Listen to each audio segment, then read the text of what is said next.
देखा 12 बकलोल। भौजी ताहर बहिन देखा 12 बकलोल।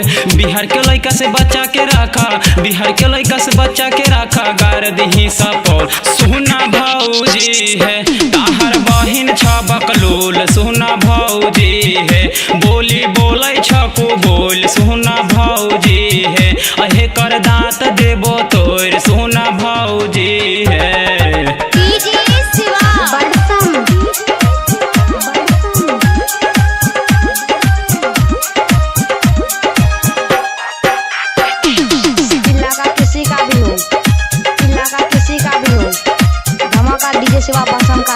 शादी करेला सुन भौजी बारी सठियाल।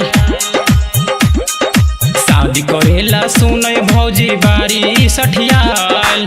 दोसर फिल्म देखेली, दोसर फिल्म देखेली, फोड़ द एकर मोबाइल। सुना भौजी है ताहर बहिन 6 बकलोल। सुना भौजी है बोली बोले छकू बोल। सुना भौजी है अहे कर दांत देबो तोर। सुना भौजी है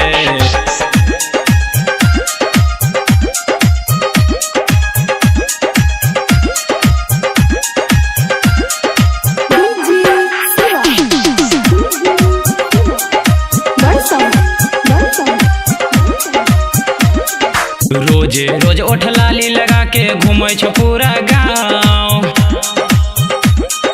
रोज ओठ लाली लगा के घूमै छो पूरा गाँव।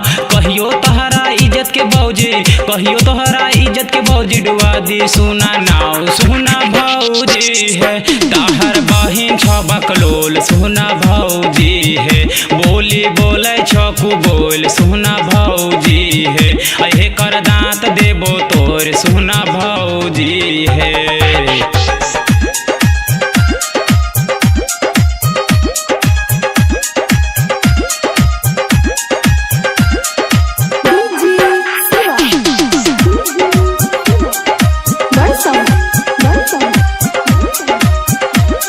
शिवजी रघुनाथ हमरा से कई बार कैले रहे शिकायत। शिवजी रघुनाथ हमरा से कई बार कैले रहे शिकायत। राइटर अदित भूषण राजा अमरजीत, राइटर अदित भूषण राजा अमरजीत, जैतो कहियो भाग। सुना भौजी है ताहर बहिन 6 बकलोल। सुना भौजी है बोली बोले छकू बोल। सुना भौजी है अहे